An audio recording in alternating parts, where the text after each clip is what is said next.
और अनेक प्रकार से वे अपने प्रवचनों को देते हैं। जरूरी नहीं है कि उनकी पद्य में ही दें या गद्य में ही दें। वो हल्का मुस्कुरा के चले जाते हैं, कोई इशारा करके चले जाते हैं। साथ ही साथ उनके जो सहचर होते हैं उनकी बातों को बड़ी अच्छी तरह से समझ लेते हैं और उनका आचरण करके आगे बढ़ते रहते हैं। तो हम भी उसी कड़ी में चल रहे हैं। भगवान बुद्ध बताते हैं, ये वाक्या बैरंजा का है। पहराद नामक व्यक्ति था, उससे वार्तालाप चल रहा था। वहां पर भगवान बुद्ध अपने धम्म विनय के गुणों को बता रहे थे। तो उस धम्म विनय के गुणों में भगवान बुद्ध बता रहे थे, कहे पहराद, मेरे धम्म विनय का जो गुण है वो समुद्र के गुण को समान है। तो आपको बताया था पहले हमने कि पहला गुण जो बताया था कि समुद्र का पानी सभी जगह पर एक ही स्वाद का है। उसी प्रकार से भगवान बुद्ध बता रहे हैं उसे पहरा, मेरे धम्म विनय का एक एक ही स्वाद है। कहीं से आप शुरू करिए, कहीं से आप पकड़िए, वो आपको विमुक्ति तक पहुंचा देगा। इसका लक्ष्य है विमुक्ति, विमुक्ति तक पहुंचा देगा। और फिर भगवान बुद्ध ने वहां पर एक चीज और बताई कि मेरे धम्म विनय में जिस प्रकार से समुद्र में का एक बहुत आश्चर्यजनक सत्य है कि समुद्र के अंदर बहुत अच्छे अच्छे सुंदर सुंदर कीमती रत्न विद्यमान रहते हैं, ऐसे ही मेरे धम्म विनय में भी बहुत ही कीमती रत्न विद्यमान है। अगर आप उसको आचरण में लाते हो तो वो रत्न आपके जीवन को बदल देते, आपके जीवन को धनवान कर देते, आपके जीवन में किसी चीज की कमी नहीं रहती। ऐसा भगवान बुद्ध बता रहे हैं। फिर आगे बढ़ते हैं।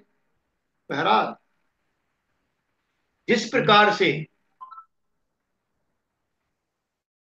समुद्र का तीसरा गुण है, बहुत ही महत्वपूर्ण गुण है, आश्चर्यजनक गुण है। क्या है? भगवान बुद्ध कहते हैं कि समुद्र अपने साहिल को धीरे धीरे गहराता है। साहिल एकदम नहीं गहराता, धीरे धीरे गहराता है, स्लो स्लो। उसी प्रकार से हे पैरात, जो बुद्ध का धम्म विनय है, जो बुद्ध का मार्ग है, जो बुद्धत्व का मार्ग है, जो संबोधि का मार्ग है, जो धम्म का मार्ग है, वो धीरे धीरे गहराता है। धम्म का जो मार्ग है वो धीरे धीरे गहराता है। कोई ये चाहे कि एक रात के अंदर मैं बुद्धत्व को प्राप्त कर लूंगा, वो नहीं हो पाएगा। मैं संबोधि को प्राप्त कर लूंगा, वो नहीं होगा। ये धीरे धीरे गहराता है, भगवान बुद्ध बताते हैं वहां पर। और हम आप सभी पढ़ते हैं भगवान बुद्ध की धम्म वंदना के अंदर, सखातो भगवता धम्मो संदिग्ध अकाल को अहपस्य को ओपनाय को, ओपनाय को इस धम्म विनय को कहा गया है। भगवान बुद्ध कहते हैं कि इस धम्म विनय को उपनाय को कहा गया है, यानी आगे ही आगे ले जाने वाला है ये। अगर इसका आचरण हम करेंगे तो ये आगे ही आगे ले जाने वाला है। ये विकासगामी है, आपका विकास करने वाला है, आपका विकास करने वाला है, आपको ऊपर ही ऊपर ले जाएगा। ये पीछे नहीं जाने देगा, आपका पतन नहीं होने देगा। आपका विकास होगा। लेकिन हम एक रात में बुद्धत्व तक नहीं पहुंच सकते। हम सोच सकते हैं, आप और हम सभी सोच सकते हैं कि सन 1956 में एक बार त्रिशण का जाप कर लिया, क्या ये काफी है?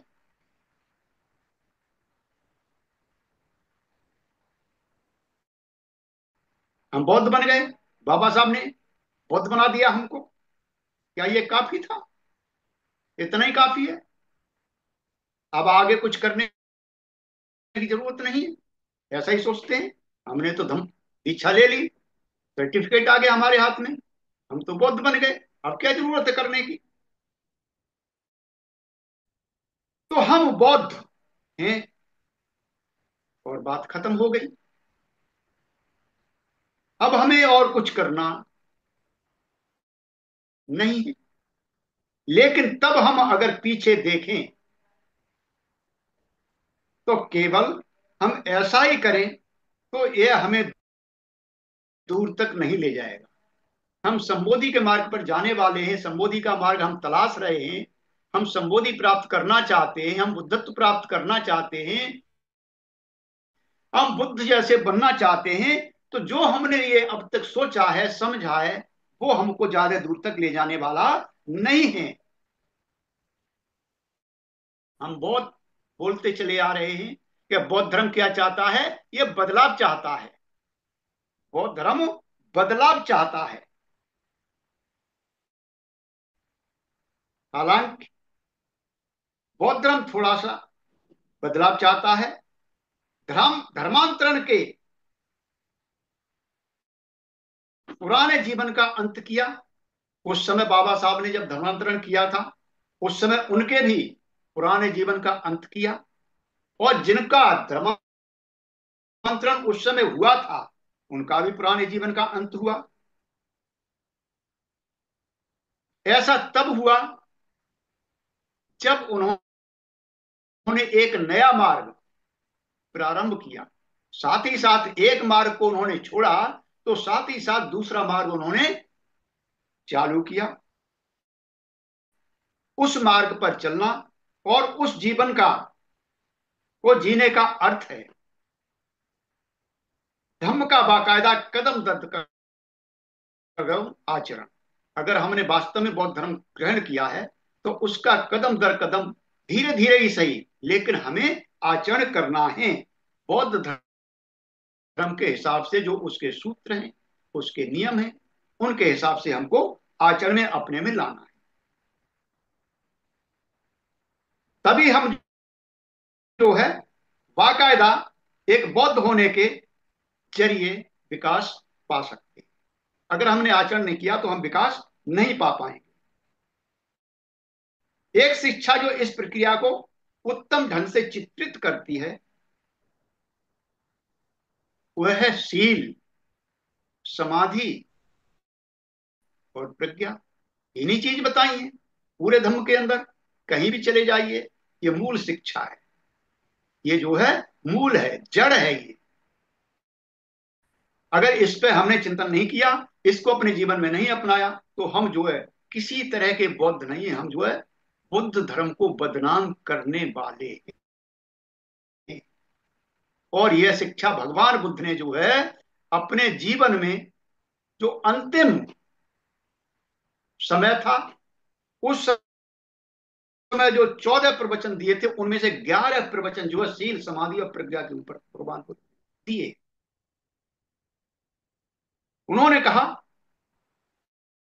ये शील है, यह समाधि है, यह प्रज्ञा है। शील से युक्त समाधि महाफलदायी। शील के बिना समाधि लगे ही नहीं। समाधि में हम जाएंगे ही नहीं, हमारा मन ही एकाग्र नहीं होगा जब तक हमारे शील नहीं हुए। तो शील से युक्त समाधि क्या है? महाफलदायी है। और समाधि युक्त प्रज्ञा, समाधि युक्त प्रज्ञा महाफलदायी है। अगर हम इस ढंग से आचरण करें तो अवश्य हमें धम्म का लाभ होगा। अगर हमने छोड़ दिया कि हम तो बहुत प्रज्ञावान हो गए, अब तो हमने बहुत पढ़ लिया है, बहुत ग्रंथ पढ़ लिए, हमारे समान विद्वान कोई नहीं है, अब सील हमारे टूट रहे हैं, तो शायद हम जो है आगे नहीं बढ़ पाएंगे, उसमें लाभ नहीं मिलेगा हमको। लाभ कब मिलेगा?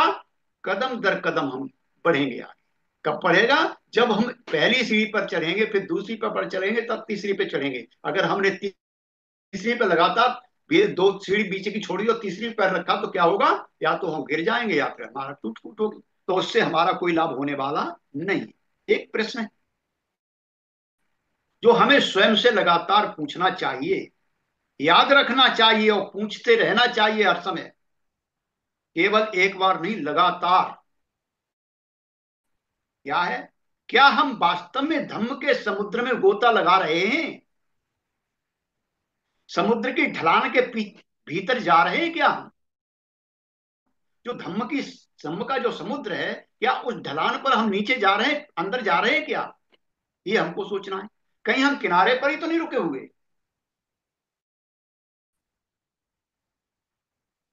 धर्मांतरण के समय हमारे पैर जो है उस सागर के पानी में भीगे जरूर थे, गीले हुए थे।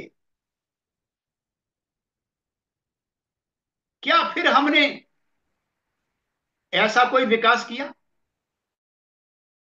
जिससे हमारा पूरा शरीर उस धम्म रूपी समुद्र के अंदर शीतल हो जा करके हमारा पूरा शरीर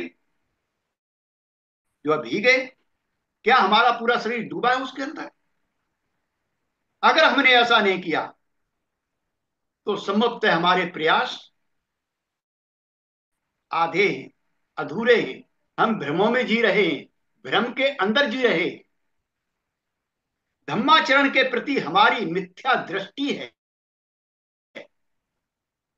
मिथ्या दृष्टियां का कारण हो सकता है, बहुत सारे कारण हो सकते हैं। ऐसे कारण क्या हो सकते हैं? कुछ कारण हैं, हम यहां पर आज उसकी चर्चा करेंगे।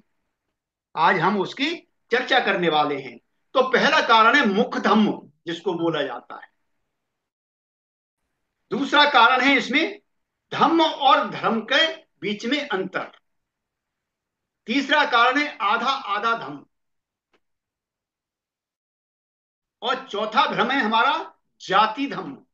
और पांचवा कारण है हमारा, पांचवा भ्रम है जो संभ्रम है, वो क्या है? मर्यादित धम्म। तो पहला मुख धम्म। धम्म के विषय में हम बहुत सारा अधिक पढ़ सकते हैं। बुद्ध और उनका धम्म हम बहुत बार पढ़ चुके हैं, हमने कंठस्थ कर लिया है, सब कुछ जान लिया है उसके बारे में। हम बहुत कुछ बोल सकते हैं, पूरी रात वाद विवाद कर सकते हैं, विशेषकर किसके ऊपर? कर्म और पुनर्जन्म के ऊपर। और ये होता है, हमने देखा है, अपने अनुभव में लिया है। ये जहां भी जाते हैं यही सवाल पूछे जाते हैं, कर्म का बताइए, कर्म क्या होता है, पुनर्जन्म होता है नहीं होता है? ये विवादास्पद विषय है। अगर इस पर नहीं करेंगे तो सिद्धार्थ गौतम ने गृह त्याग क्यों किया था, उस पर चर्चा चलती है। कहीं कुछ लिखा हुआ, कहीं कुछ लिखा हुआ है, इस पर हम चर्चा करते रहते हैं। हम अटक जाएंगे, आर्य सत्यों पर चर्चा करेंगे, क्या ये आर्य सत्य समझ में नहीं आते। लेकिन वास्तविक जो प्रश्न हमें स्वयं पूछना चाहिए कि किस हद तक हम इस पुस्तक पे, जो भगवान बुद्ध का, बुद्ध और उनका धम्म है, इस पुस्तक के मूल संदेश तक पहुंचे, कहां तक हम पहुंचे? क्या हमने मूल संदेश उसका समझ पाया है या नहीं समझ पाया है? सिर्फ हम पृष्ठ पलट कर देखते रहते हैं, याद करते रहते हैं। क्या हम उस पुस्तक के अंदर बुद्ध की करुणा को देख पाए हैं? बुद्ध करुणावान है, उनकी मैत्री को देख पाए हैं, उनके मन की शांति को देख पाए हैं क्या हम? बुद्ध की नैतिकता को हम देख पाए हैं क्या? क्या बुद्ध की शक्ति को हम देख पाए हैं? क्या हम उस ग्रंथ के माध्यम से बुद्ध की प्रज्ञा तक पहुंचे हैं क्या? प्रज्ञा को देख पाए हम? जिन जो विषय हैं, ये जो विषय हैं, करुणा, मैत्री, शांति, प्रज्ञा, ये विषय जो बुद्ध की विकास के विषय है, क्या हमने इनको महसूस किया है? भगवान बुद्ध इन पर बल दे रहे हैं, इससे आपका विकास होगा, आप आगे बढ़ेंगे। क्या हम उसको समझ पा रहे हैं? जिस दौरान हम इस पुस्तक पढ़ते हैं या पुस्तक के बारे में विवाद करते हैं, क्या इनमें से कोई भी विशेषता हमारे अंदर मजबूत हुई है? सोचिए, कोई भी विशेषता जो भगवान बुद्ध की विशेषताएं हैं, उन हम चाहते हैं, हम जो कहते हैं अपने को हम बुद्ध के अनुयायी हैं, क्या कोई भी एक विशेषता, क्या हमारे अंदर मैत्री विकसित हुई है? क्या हमारे अंदर करुणा विकसित हुई है? क्या हमारे अंदर शांति विकसित हुई है? क्या हमारे अंदर नैतिकता विकसित हो रही है? क्या प्रज्ञा विकसित हो रही है? चिंतन करने का विषय है। क्या हमें इनके विपरीतों पर को कमजोर कर पाए, जो इनके विपरीत हैं? क्या है? करुणा की विपरीत क्या है? क्रूरता है। क्या हमारे मन से क्रूरता गई है? मैत्री का विपरीत क्या है? द्वेष है। क्या हमारे मन से द्वेष गया है? क्या हमारे मन में द्वेष है या नहीं? शांति का क्या है? कलह है, कलेश है। क्या हमने कलेश को खत्म किया है? तो इस प्रकार से हम देख सकते हैं, इसके विपरीत पे हमने काम किया है क्या? क्या हमारे कमजोर हुए हैं? अगर हमने ऐसा नहीं किया है, तब हम केवल मुख धम्म का आचरण कर रहे हैं। अगर हम ऐसा नहीं कर रहे हैं, तो हम क्या कर रहे हैं? मुख धम्म का आचरण कर रहे हैं। ये सिर्फ मुख धम्म है। हम सिर्फ यहां तक रखते हैं, इससे नीचे हमारे उतरता ही नहीं है। ये सिर्फ मुंह मुंह में हम बोलते रहते हैं, मुंह के अलावा कुछ नहीं होता, हमारे हृदय तक नहीं पहुंचता, हमारे मन में इसकी छाप नहीं पड़ती। ये गलत फहमी है। वे धम्म को मात्र पढ़ते हैं और सोचते हैं कि बौद्धिकता से ही समझाया जा सकता है। ये बौद्धिकता है। ये प्राय गंभीरता से धम्माचरण करने वालों या ध्यान करते हैं, जो आदमी ध्यान करते हैं, जो गंभीरता से इसका धम्म आचरण कर रहे हैं, जो शिविर में जाते हैं, ऐसे लोग जो है, जो मुक्तम वाले लोग हैं, उनको नीच हे दृष्टि से देखते हैं।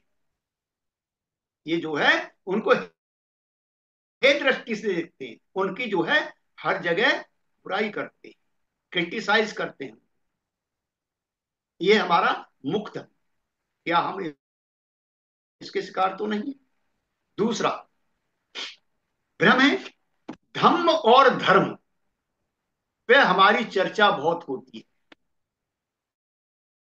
अनर्गल चर्चा है ये अनर्गल चर्चा है। क्यों? कि हम इसके गहराई को नहीं जानते। हालांकि धम्म और धर्म एक ही है। धम्म पाली शब्द है और धर्म जो है संस्कृत का शब्द है। दोनों एक ही है। लेकिन जब तक हम इनके मूल को नहीं जानेंगे, तब तक हम अंतर को नहीं पकड़ पाएंगे। तो धर्म किसके लिए आता है?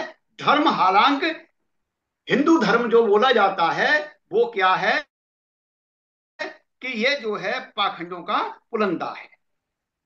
एक धर्म जो है हिंदू धर्म के लिए उपयोग होता है, और धम्म जो है उपयुक्त होता है बुद्ध धर्म के लिए। इनमें कोई ज्यादा अंतर नहीं है। तो हिंदू धर्म में जो धर्म है, किसके लिए उपयोग हो रहा है? धार्मिक क्रियाओं के लिए, कर्म कांडों के लिए, उस पर अधिक बल दिया जाता है। महत्वपूर्ण यह है कि आपने क्या किया, कितने नारियल फोड़े,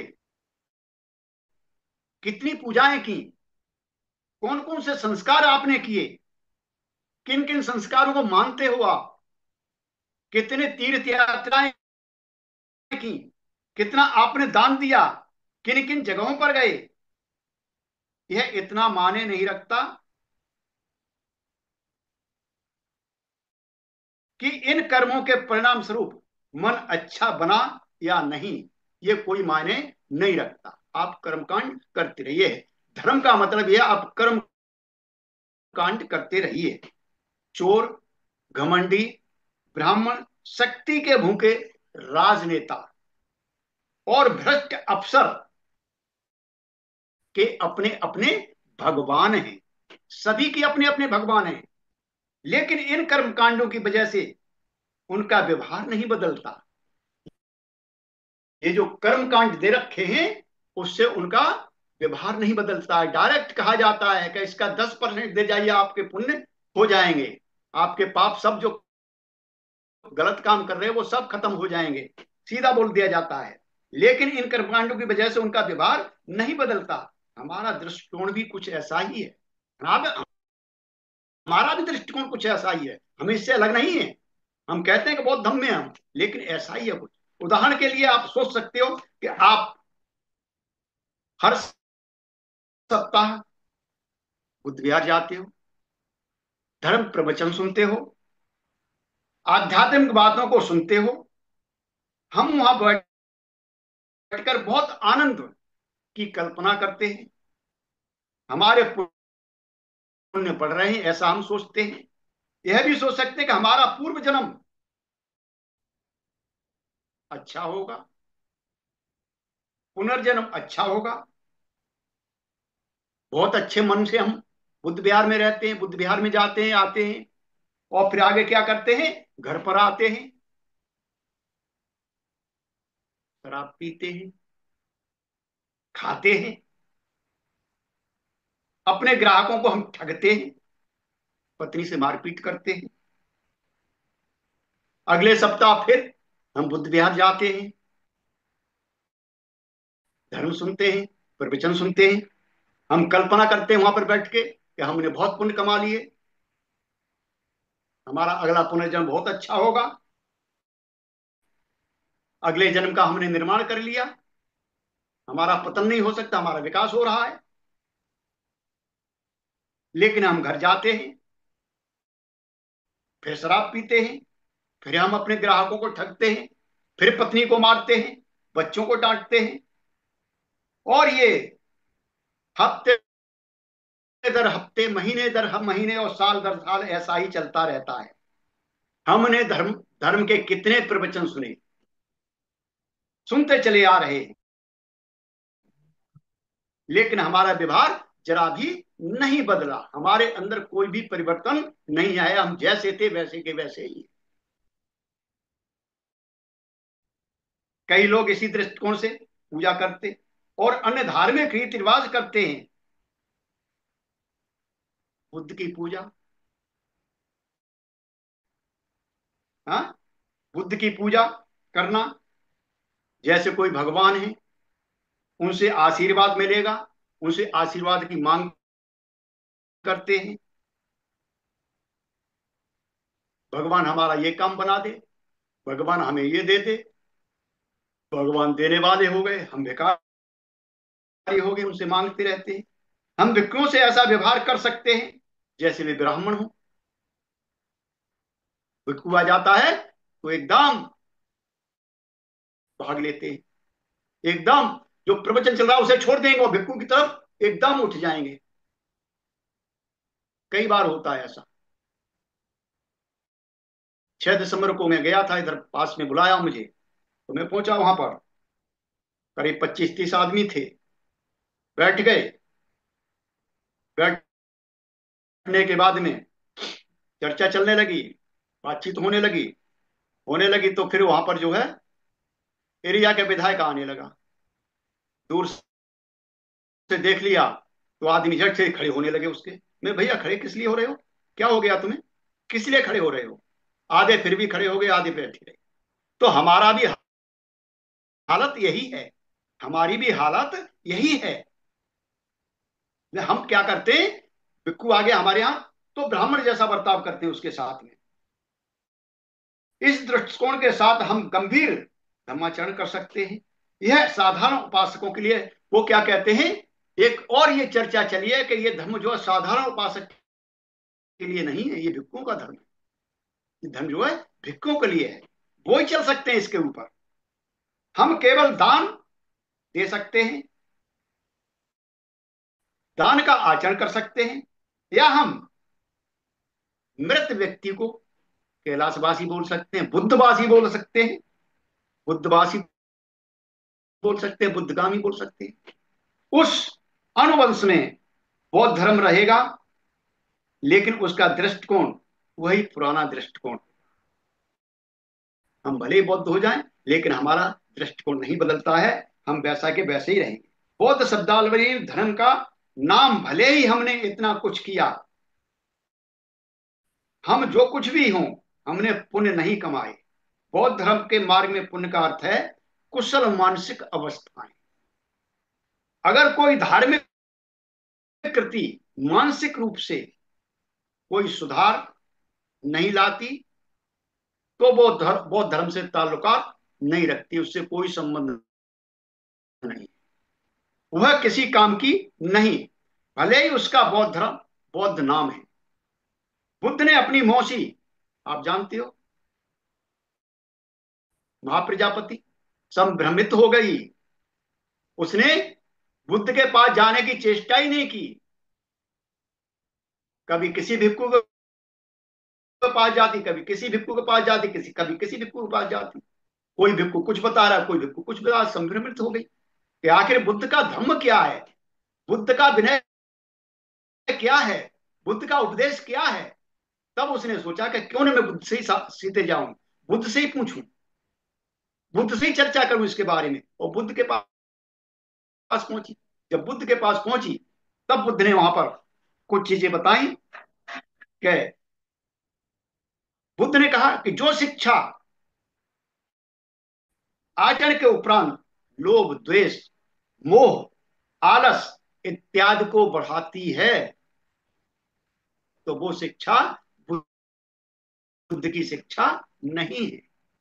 एक प्रजापति गौतमी जो शिक्षा क्या बढ़ा रही है, द्वेष बढ़ा रही है, लोभ बढ़ा रही है, मोह बढ़ा रही है, आलस बढ़ा रही है, अरे मूल क्लेश बढ़ रही है, तो वो शिक्षा बुद्ध की शिक्षा नहीं है, वह शिक्षा उनका धर्म नहीं है।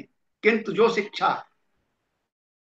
अभ्यास के उपरांत उदारता बढ़ा रही है, मैत्री बढ़ा रही है, संतुष्टि बढ़ा रही है, स्वतंत्रता बढ़ा रही है और प्रज्ञा बढ़ा रही है, अगर इन चीजों को बढ़ा रही है, तो वो मेरी शिक्षा है, वही शिक्षा मेरा धर्म है, यही मेरी शिक्षा है, ये मेरा धर्म है। तो हाँ, धर्म का अगर हम ढंग से आचरण किया जाए, तो उसे कम से कम कुछ परिवर्तन हमारे अंदर आना ही चाहिए। अगर परिवर्तन नहीं आ रहा है, तो हम जो है सही धर्म का आचरण नहीं कर रहे। तीसरा, आधा आधा धम्म, बहुत अच्छी बात है। बनते जी कहते हैं बहुत अच्छी चीज है, और हम भी यहाँ पर ये चल रही हैं। क्या करें, घर वाली नहीं मानती, बच्चे नहीं मानते, मम्मी पापा नहीं मानते, आधे हम इधर रहते हैं, आधे इधर रहते हैं। हाँ? कोई बात नहीं है, फेरे नहीं पड़ेगा, कोई बात नहीं, संस्कार करा लो, बाद में देखी जाएगी। सिंदूर भर दिया, ये भी कर दिया, वो भी कर दिया, सारे काम कर दिए, फेरे नहीं पड़े, तो क्या अंतर पड़ गया, वहां के वहीं रह जाते हैं। तो ये क्या है, आधा आधा धर्म है। विशेषकर हमारी महिलाएं मृत्यु के बाद अस्थियों को नदियों में सिराना ले जाकर, क्या है ये, सोच सकते हो। हमारी महिलाएं बौद्ध धर्म में आकर पुराने ढर्रे का पीछा नहीं छोड़ती, उन पर चलती रहती हैं। वो गुलामी की जंजीरें हैं, नहीं समझ पाती। आप पढ़िए, थोड़ा सा गहराई में पढ़िए।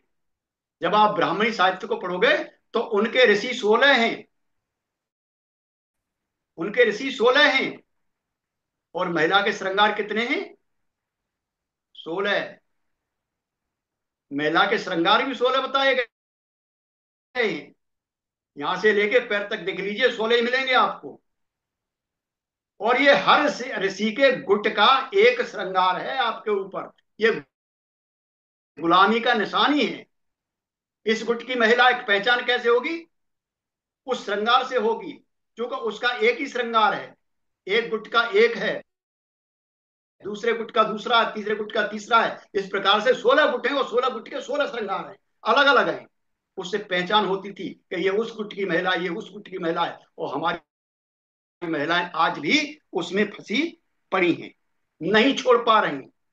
सिंदूर हुआ, बिंदी हुआ, बिछुआ हुआ, पायल हुआ, चूड़ियां हुई, ये सब कुछ, ये क्या है? गुलामी की निशानी। लेकिन हम नहीं छोड़ पा रहे। हम जो है आधे बौद्ध बने हुए हैं, आधे हम हिंदू रहना चाहते हैं, नहीं छोड़ पा रहे।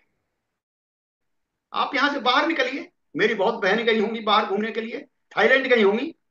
कितनी लड़कियों की वहां पर नाक छुदी मिलेगी, कितने कानों में वहां पर बुंदे मिलेंगे, कितने उनके सिंदूर मिलेगा। सोचिए, ऐसा करना नहीं। आचरण में लेना है। हमें इधर नहीं रहना है, ना तो हमें इधर रहना है और ना इधर रहना है। सोचिए कि एक बैलगाड़ी है और दोराहे पर पहुंच गई वो। एक रास्ता जा रहा है शहर के लिए और एक रास्ता जा रहा है बाहर के लिए। एक बैल कह रहा है मैं तो शहर में जाऊंगा, एक बैल कह रहा है कि मैं तो बाहर जाऊंगा। तो उस गाड़ी का क्या हाल होगा? क्या हमारा ये हाल नहीं है? या फिर आपने बच्चा स्कूल भेजा, कभी कहता है कि मैं जो है साइंस पढ़ूंगा, कभी कहता है कि मैं जो है साइंस नहीं पढ़ूंगा। एक दिन वो साइंस वाले उसमें जाता है, एक बारे इतिहास वाले उसमें पहुंच जाता है। क्या वो बच्चा पास हो जाएगा? कहां तक पहुंचेगा वो? तो भाई और बहनों, कृपा करके धम्म में आ रहे हो तो धम्म के हिसाब से आइए। आधा धम्म इधर का, आधा धम्म इधर का मत लीजिए, बढ़ते रहिए। ये आधा धम्म किसी काम का नहीं है। क्यों? कि आधा धम्म को खत्म करने के लिए बाबा साहब ने हमको 22 प्रतिज्ञाएं दी। 22 प्रतिज्ञाएं दी। और उन्होंने बाबा साहब ने साफ कहा, हमारे बहुत सारे साथी हैं, जब पंसील बोलते हैं तो पंसील बोलते बोलते बोलते बोलते जब पांचवा सील आता नहीं है तो उनकी आवाज बिल्कुल धीमी पड़ जाती है। उनकी आवाज बिल्कुल धीमी पड़ जाती है। इसका मतलब क्या है? सोचिए। जिसके लिए बाबा साहब ने साफ मना किया है कि भाई नशे से दूर रहिए, नशा आपके लिए सही नहीं है। नशा वो चीज है, ये गरीबी और पतन की जननी है। शराब जो है, किसी भी प्रकार का नशा गरीबी और पतन की जननी है, माँ है ये। यहां से आपकी गरीबी पैदा होती है, यहां से आपका पतन शुरू होता है। चौथा भ्रम जो हमारे अंदर है, जाति धर्म। हो सकता है किसी सभा में लोग पंचशील का उच्चारण करते हैं, उनमें से कुछ अन्य और धम्माचरण नहीं करते, और शायद अपने हृदय से वो बौद्ध धर्म की लाभदायकता पर विश्वास नहीं करते कि कुशल और अकुशल, कुशल और कुशल मानसिक अवस्था के विकास करने के कारक के रूप में उपयोगी हो सकता है। ये हमारी मानसिक कुशलता हो सकती है, हमारा मन जो कुशल हो सकता है। शरणगमन एवं पंचशील का उच्चारण क्यों करते हैं? इसमें कोई शंका नहीं कि वे ऐसा दिखाने के लिए करते। जाति धर्म, हम तो बौद्ध बन गए, 56 में हमने बाबा साहब के द्वारा दीक्षा ली है। हमें भी भ्रम हो सकता है, हमने श्रुति जी से ये दीक्षा ली, हम भी कह सकते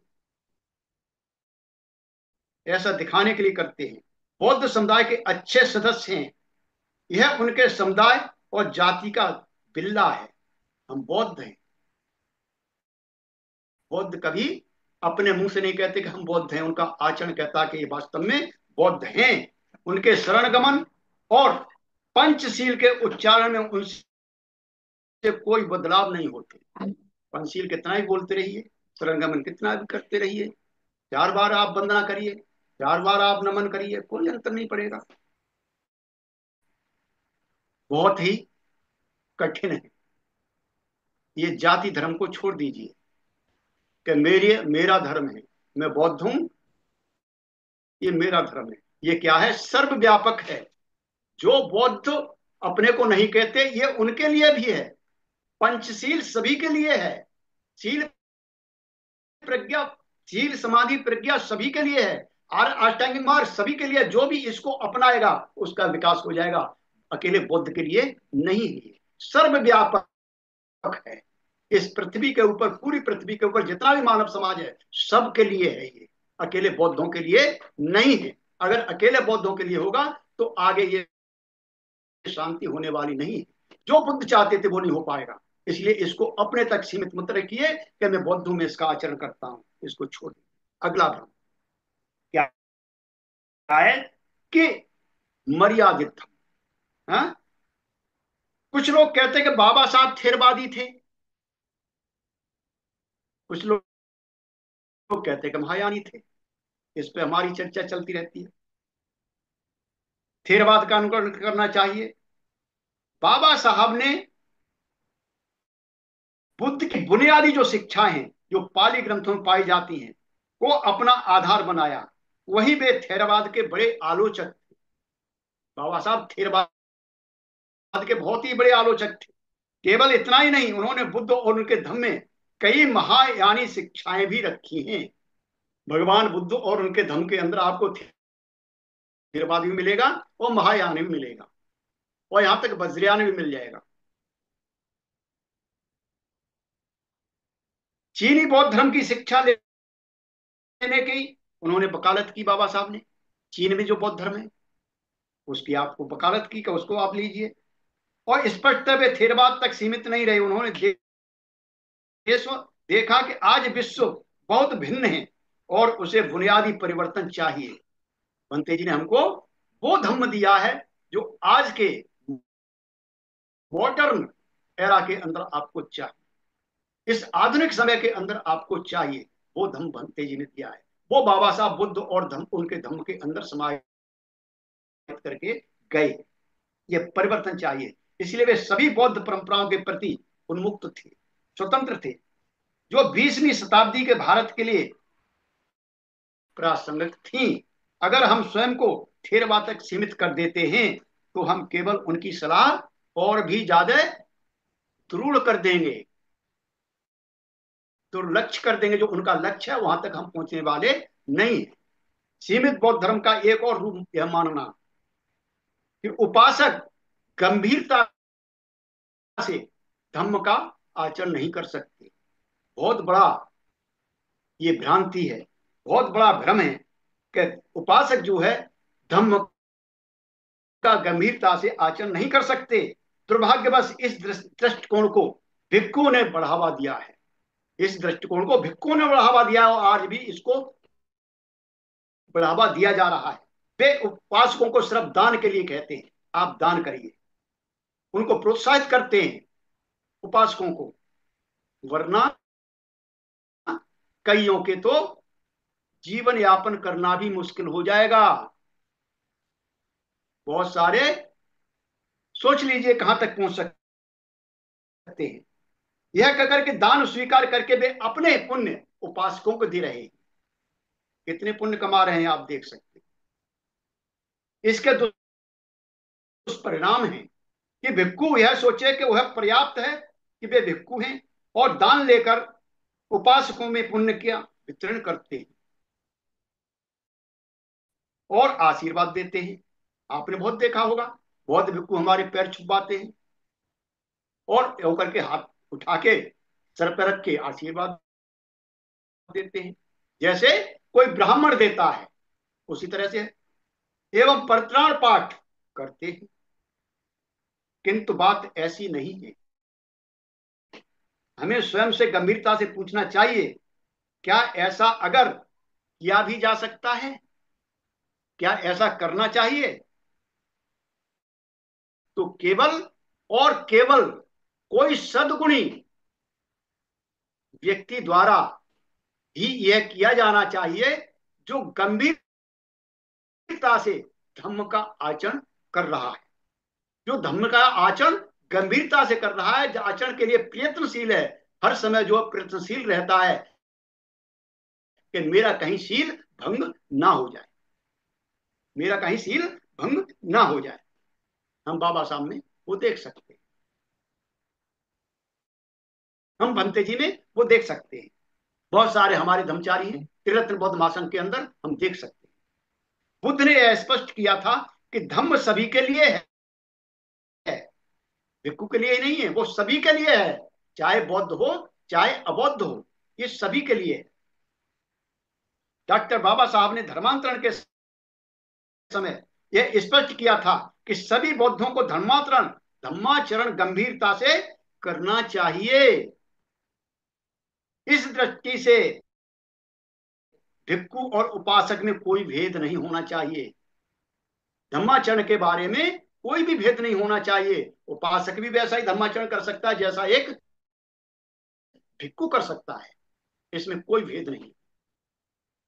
यह कुछ भ्रम थे जो हमें धम्म की समुद्र की गहराई में जाने से हमको रोकते हैं। समुद्र की गहराई में हमें नहीं जाने देते, गहराई नहीं पकड़ने देते थे, विकास से हमको रोकते हैं।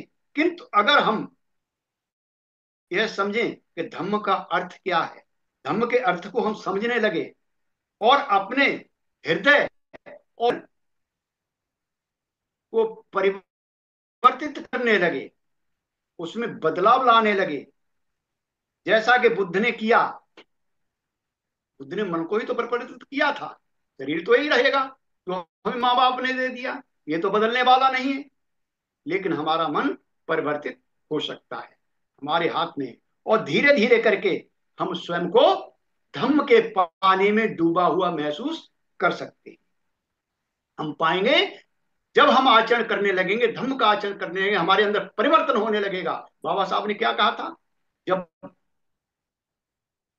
धम्माचरण किया था? आज मेरा पुनर्जन्म हो रहा है, ऐसा मैं महसूस कर रहा हूं। पुनर्जन्म का यही मतलब यही है कि हम जो है आचरण करेंगे, इन भ्रमों से बाहर निकल करके हम सही मायने में धम्म का आचरण करेंगे, तो हम अपने को धम्म के समुद्र के पानी में डूबा हुआ पाएंगे। हम अपने हाथ पैर और अपना संपूर्ण शरीर धम्म के पानी में भिगो पाएंगे, हम उसमें नहा पाएंगे और हम संपूर्णतः और तो और 100% बौद्ध बनेंगे, जो हमारे आध्यात्म गुरु भंते संरक्षित का सपना है। क्या मुझे 99.99 नहीं चाहिए, मुझे 100% बौद्ध चाहिए। हम स्वयं अपने अनुभव से धम्म के मूल और सुंदरता को खोज लेंगे। अपने अनुभव से हम धम्म के समुद्र में के प्राणी बन जाएंगे, धम्म के समुद्र के हम प्राणी बन जाएंगे, ताकि किनारे पर ना कि हम जो किनारे पर पड़े रहेंगे। हाँ, और हमारा पूर्ण परिवर्तन हो जाएगा, पूर्ण रूप से हम परिवर्तित हो जाएंगे, एक नए व्यक्ति के रूप में हमारा विकास हो जाएगा। तो भाई और बहनों, आपने बड़े मनोयोग से मेरी कुछ बातें ये सुनी। थोड़ा लंबा हो गया है क्योंकि है विषय लंबा है, कितना भी इसे छोटा करो लेकिन विषय बहुत लंबा हो जाता है। तो मैं अपनी वाणी को यहीं पर विराम दूंगा।